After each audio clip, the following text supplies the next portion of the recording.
Nicolas Dose, la SNCF va perdre le monopole des trains de banlieue en Ile-de-France en 2023. C'est Valérie Pécresse, la présidente de la région Ile-de-France, qui l'annonce ce matin dans Le Parisien aujourd'hui en France.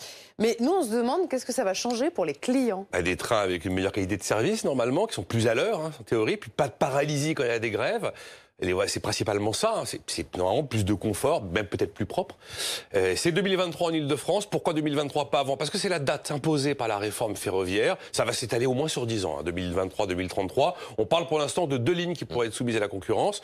Le Paris-Vernon-Gisors, là, pour la partie ouest, et le Paris via Melun jusqu'à Montargis pour le sud. Pour l'instant, ce ne sont que ces lignes-là qui seraient concernées.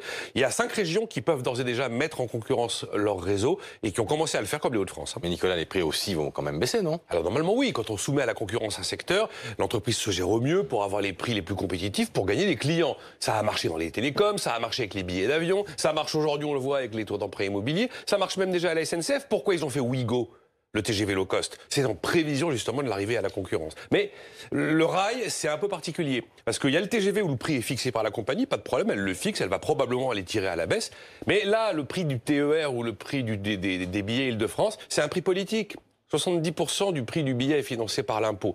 Donc ce sera un choix politique, toute ça. Enfin, l'histoire du prix du billet. Donc s'il faut l'ouverture à la concurrence, ça va absolument rien changer sur le prix de ces billets. C'est d'ailleurs possible que ça change pas grand-chose parce qu'on a déjà des prix très bas, et notamment sur les trains du quotidien.